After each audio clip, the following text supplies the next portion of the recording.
Assalamualaikum warahmatullahi wabarakatuh, Wong. Kembali lagi bersama YouTuber non quality, tetap di channel Agung Panca. Oke, Wong. Ini setiap pagi saya usahakan untuk ada waktu untuk bersepeda, Wong. Olahraga, Wong. Nah, dan kali ini cuaca cerah sekali sampai Gunung Lawu kelihatan. Ya memang tempat kelahiran saya itu ada di Desa Kedunggalar, Kecamatan Kedunggalar, Kabupaten Ngawi. Itu yang jaraknya di bawah kaki gunung sekitar 15 meter itu sudah nyampe kaki gunung. 15 kilo sudah nyampe kaki gunung, Wong.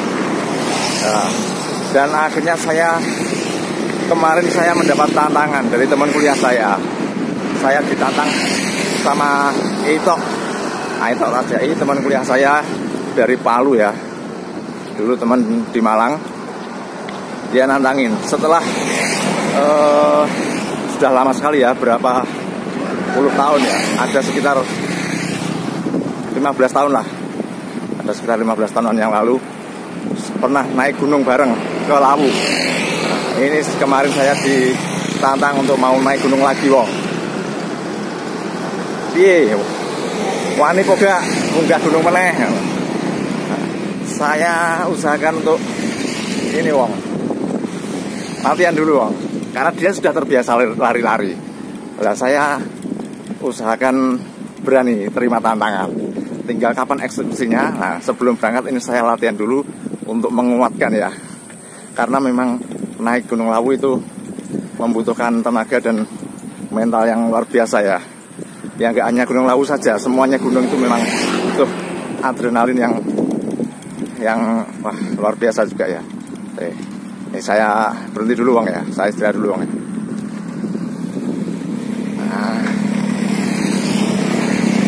Nah, jadi saya istirahat dulu di sawah ini.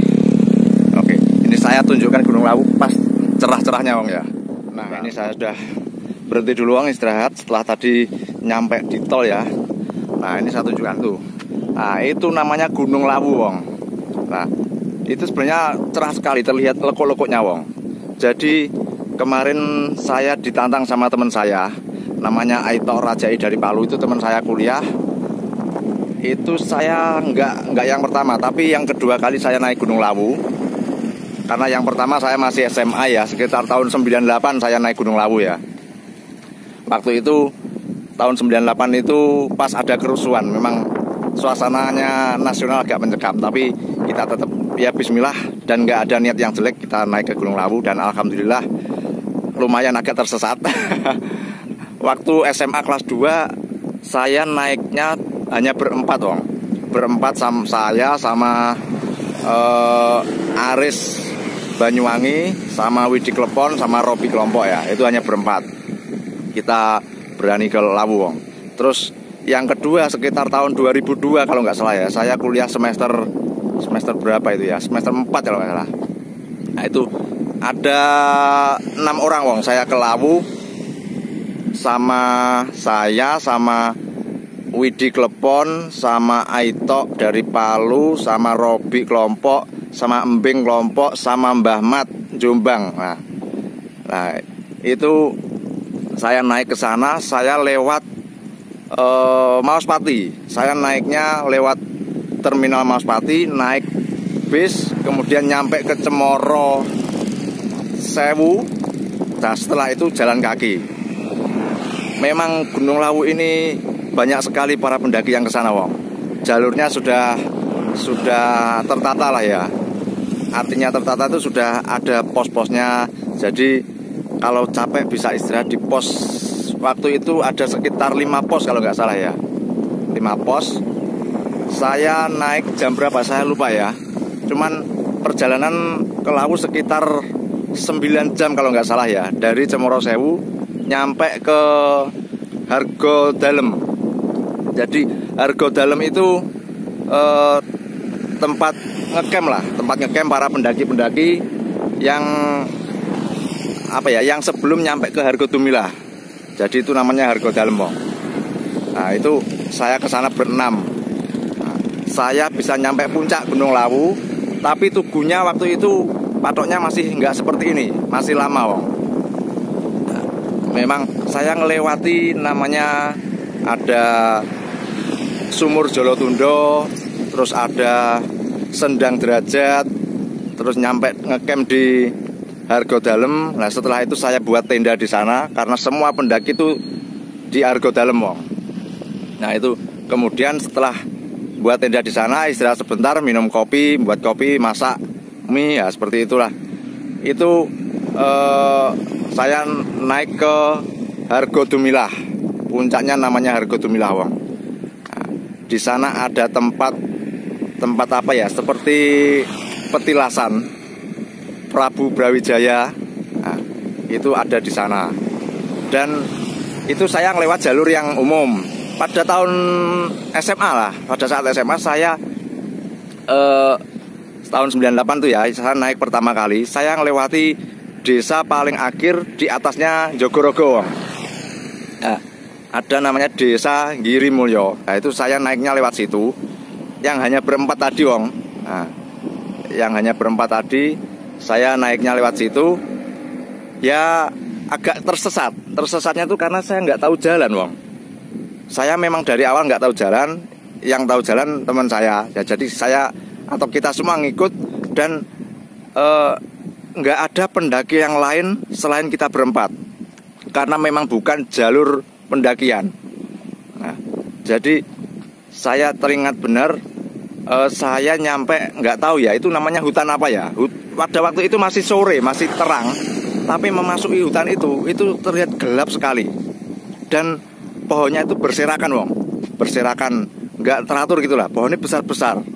Terus akhirnya karena sudah sore, kita putuskan untuk ngecamp di situ, buat tenda di situ, dan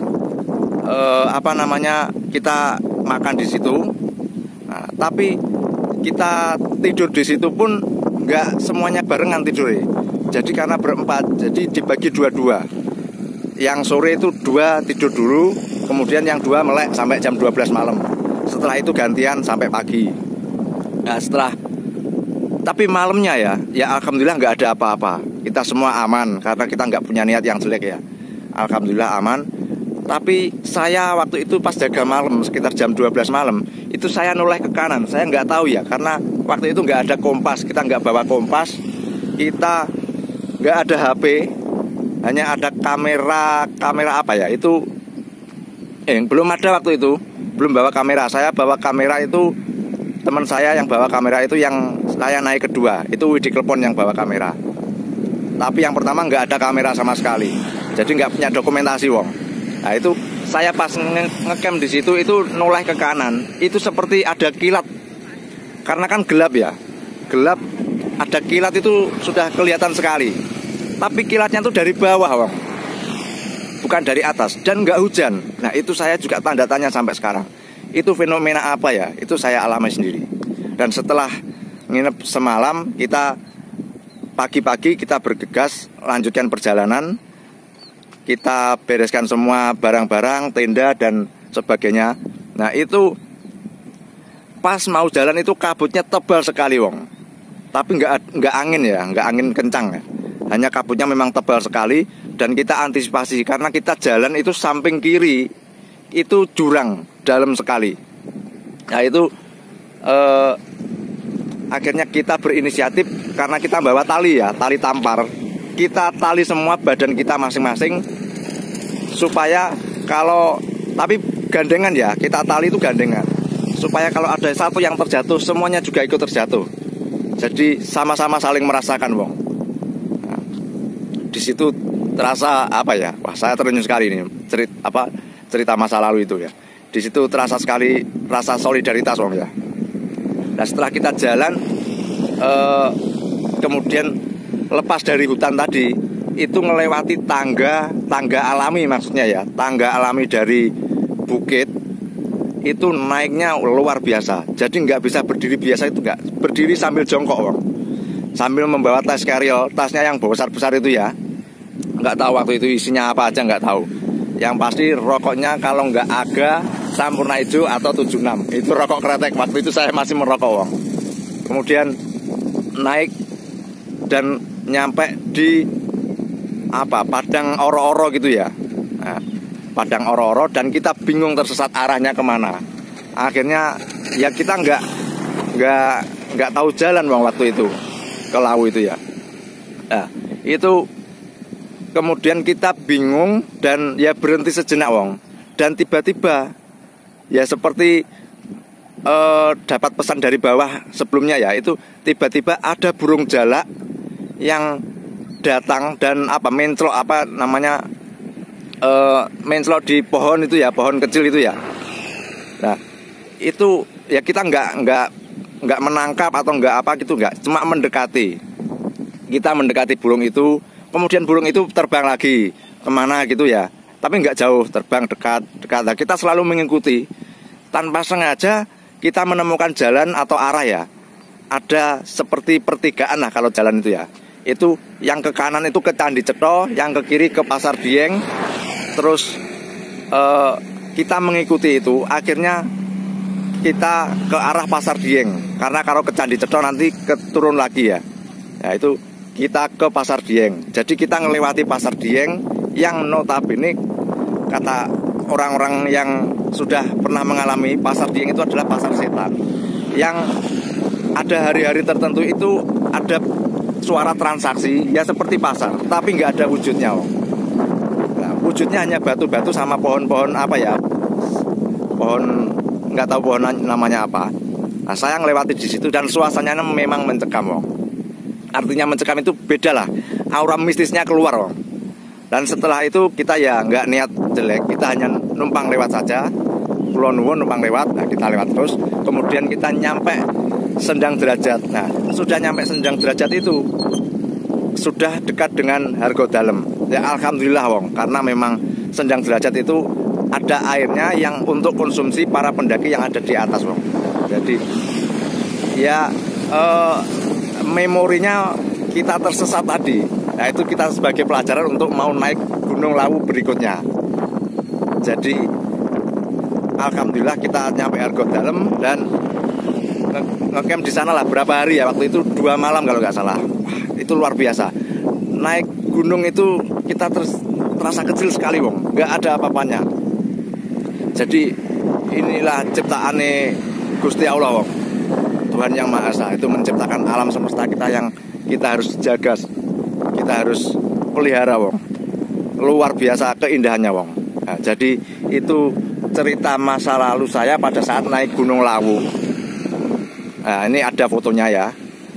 Naik Gunung Lawu sampai di Hargodumilah. Dan alhamdulillah saya sekitar 4 kali naik Gunung Lawu. Ya mungkin ada yang lebih dari itu ya. Ya memang seneng aja lah. Saya juga seneng berpetualang wong.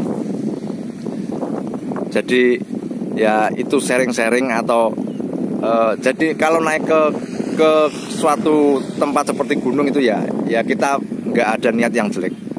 Kita semuanya niatnya baik dan nggak ngerusui, nggak neko-neko, nggak berperilaku yang jelek. Ya kita semua jaga etika dan jaga sopan santun. Itu wong sedikit sharing-sharing tentang Gunung Lawu yang ada di belakang rumah saya, terlihat indah sekali wong.